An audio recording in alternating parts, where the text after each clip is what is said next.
अस्सलामु अलैकुम वरहमतुल्लाहि वबरकातुहू। दोस्तों, मैं हूं फैद मलिक और आप देख रहे हैं हमारा यूट्यूब चैनल इस्लामी अखलाक।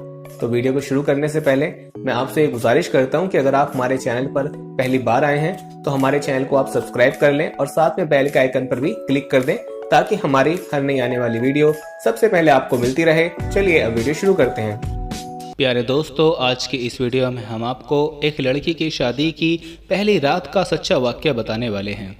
जब उस लड़की की शादी वाली रात आई यानी सुहाग रात आई तो अचानक कमरे में दूल्हा बदल कर आ गया। दूल्हे की जगह एक दूसरा लड़का कमरे में दाखिल हुआ। उसके बाद उस लड़के ने दुल्हन के साथ क्या किया आगे हम आपको वीडियो में बताएंगे, तो कहीं जाना नहीं। वीडियो को लाइक करके वीडियो को पूरा ज़रूर देखें।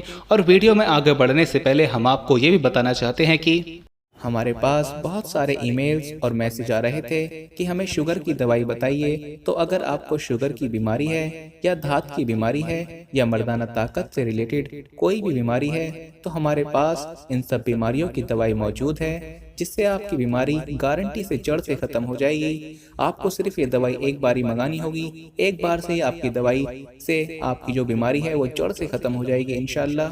हमारे जो आलिम हैं उन्होंने इस दवाई पर पढ़ाई की है, वसाइफ की हैं। तो अगर आप दवाई मंगवाना चाहते हैं तो हम कुरियर से आपके पास दवाई भेज देंगे। दवाई के प्राइस भी ज़्यादा हाई नहीं है। दवाई मंगवाने के लिए आप स्क्रीन पर दिए गए नंबर पर व्हाट्सएप करके दवाई ऑर्डर कर सकते हैं और ज़्यादा जानकारी के लिए आप व्हाट्सएप पर मैसेज करें। दोस्तों, मेरठ के अंदर एक गांव पड़ता है जिसका नाम है दादर। आज से 4 साल पहले दादर में रहने वाली लड़की का रिश्ता बिजनौर में रहने वाले लड़के के साथ तय हो जाता है जो आर्मी अफसर होता है, और दादर की जो लड़की होती है वो एक सरपंच की बेटी होती है। दोनों का रिश्ता तय हो जाता है और कुछ दिनों के बाद उन दोनों की शादी भी हो जाती है। बेटे की शादी में सरपंच जी यानी प्रधान जी खूब खर्चा करते हैं। उसके बाद वो लड़की विदा होकर अपने ससुराल आ जाती है। शादी की पहली रात लड़की सज संवर कर दुल्हन के कमरे में बैठी होती है, लेकिन जो दूल्हा होता है, जो आर्मी अफसर होता है, वो दुल्हन के कमरे में नहीं जाता, बल्कि उसके जगह एक दूसरा लड़का जो एक पैर से अपाहिज होता है, जो एक पैर से लंगड़ा होता है, वो लड़खड़ाता हुआ दुल्हन के कमरे में दाखिल होता है। जैसे ही वो अपाहिज लड़का कमरे में दाखिल हुआ तो उसको देखकर दुल्हन एकदम से हैरान हो जाती है, क्योंकि वो लड़की समझ जाती है ये लड़का तो मेरा शौहर नहीं है, मेरा निकाह तो इसके साथ नहीं हुआ था। वो लड़की ये देखकर चौंक जाती है। इतने में वो अपाहिज लड़का दरवाज़ा बंद करके कुंडी लगा देता है। ये देखकर दुल्हन तो एक बार को बहुत डर जाती है, मगर हिम्मत करके वो खड़ी हो जाती है, कमरे में इधर उधर देखने लगती है। इतने में वहाँ पर उसको एक खंजर नज़र आता है। वो उसको हाथ में लेकर उस लड़के से बोलती है, खबरदार अगर मेरे पास आने की कोशिश की, जहाँ हो वहीं खड़े रहना। अगर तुमने मेरी तरफ एक कदम भी बढ़ाने की कोशिश की तो इस खंजर से मैं खुद को मार लूँगी या मैं तुम्हारा कत्ल कर दूँगी। ये देखकर लड़का वहीं पर खड़ा रहता है। अब वो लड़की अपने हाथ में उस खंजर को लिए हुए ऐसे ही गुजार देती है। वो अपाहिज लड़का पूरी रात उसके पास नहीं जा पाता। उसके बाद सुबह होती है, लड़का दरवाजे की कुंडी खोलती है और सीधे बाथरूम में चली जाती है और वहां जाकर अपने बाप को फ़ोन लगाती है और रोने लगती है और कहती है कि अब्बू, हमारे साथ बहुत गलत हो गया। इन लोगों ने हमारे साथ बहुत बड़ा धोखा किया है। रात को एक दूसरे लड़के को इन्होंने मेरे कमरे में भेज दिया। ये सुनकर लड़की के बाप को बहुत ज़्यादा गुस्सा आया और वो पूछने लगा, बेटी तुमने इज्जत को दाग तो नहीं लगने दिया है?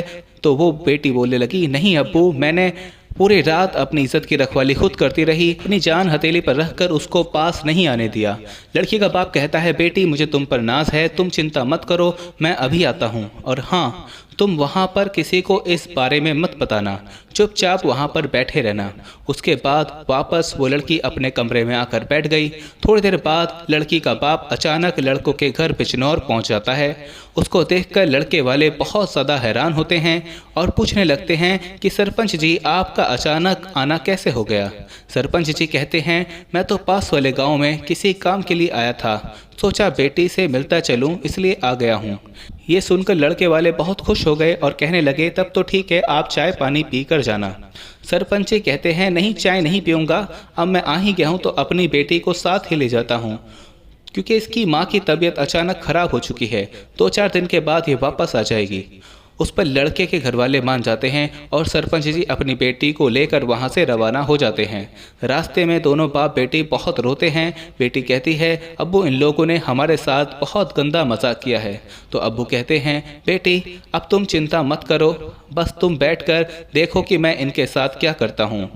लड़की के ससुराल वाले बहुत खुश हो रहे थे।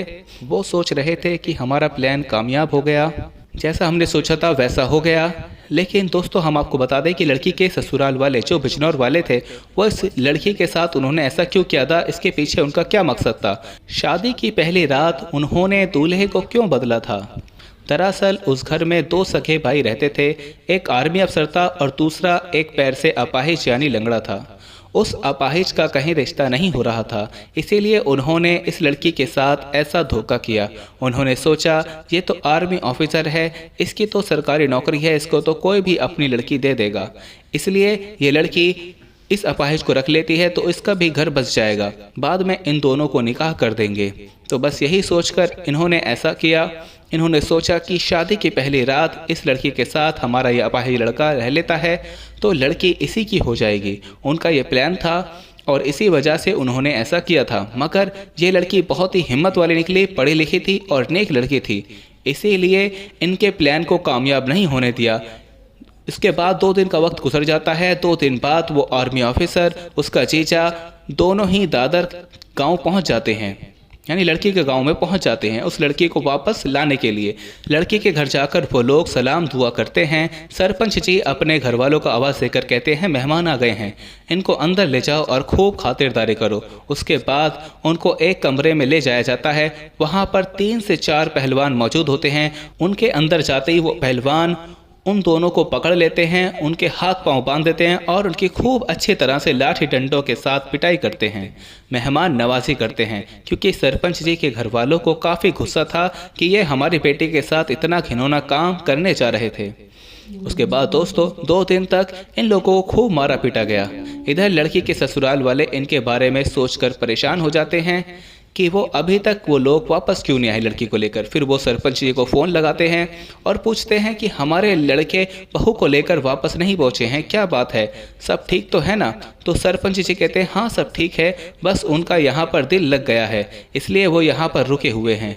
ये सुनकर दूल्हे के घर वाले खुश हो जाते हैं और कहते हैं, जी तब तो ठीक है। फिर ऐसा करते करते 2-3 दिन का और वक्त गुजर जाता है। ये देखकर लड़के के घर वाले परेशान हो जाते हैं और सोचते हैं कुछ तो बात ज़रूर है। बस यही सोचकर वो अपाहिज लड़का और उसका बाप भी दादर में लड़की को लेने पहुंच जाते हैं। फिर उनको भी उसी कमरे में ले जाया जाता है जिनमें उन दोनों को बांध कर रखा गया था। अंदर ले जाकर इनकी भी मेहमान नवाजी की जाती है, यानी इनकी भी खूब पिटाई की जाती है। फिर वापस लड़के के घर वाले फ़ोन लगाते हैं, पूछते हैं कि भाई साहब क्या बात है, जो भी यहाँ से जा रहा है वो वापस क्यों नहीं आ रहा है। फिर सरपंच जी उनको सारी बात बताई और कहने लगे, आपने हमारे साथ इतना बड़ा धोखा क्यों किया, आपने हमारी बेटी के साथ इतनी गंदी हरकत क्यों की। ये सुनकर लड़के घर वाले गिड़गिड़ाने लगे और कहने लगे कि हमें माफ़ कर दो। सरपंच जी ने कहा, ठीक है हम आपको माफ़ कर देंगे, पर आपको हमारे घर आना होगा वैसे ही जैसे आप बारात लेकर आए थे, और किसी भी रिश्तेदारों को कुछ मत बताना, और हाँ तुम्हारे खास लोगों को रिश्तेदारों को साथ में ज़रूर लेकर आना, और जो सामान हमने आपको दहेज में दिया था वो भी आपको पूरा का पूरा वापस लाना है। उसके बाद दूल्हे वाले उसी तरह वापस गए जिस तरह से वो बारात लेकर गए थे। उनका सारा सामान यानी दहेज भी साथ ले आए। सरपंच जी के रिश्तेदारों में उन लोगों के खिलाफ बहुत ज़्यादा गुस्सा था, इसलिए वो उनको मारना और पीटना चाहते थे, मगर सरपंच जी समझदार थे। उन्होंने उन लोगों को रोक दिया और कहने लगे, इसमें इन लोगों की कोई गलती नहीं है, तो बस रिश्तेदार हैं और गांव वाले हैं। इसके बाद उस गांव वालों को और उनके रिश्तेदारों को सारी बात बताई, सारी सच्चाई बताई कि उनको बताया कि ये लोग किस तरह से हमारी बेटी की ज़िंदगी ख़राब करने जा रहे थे। ये सुनकर उन लोगों को बहुत ज़्यादा गुस्सा आया और उन लोगों ने भी उन लोगों को खूब खरी खोटी सुना दी और समाज से बेदखल कर दिया, उनका हुक्का पानी बंद कर दिया। दोस्तों उसके बाद सरपंच ने पुलिस को फ़ोन किया और तीनों को यानी बाप को, आर्मी अफसर को और उस अपाहिज लड़के को पुलिस के हवाले कर दिया।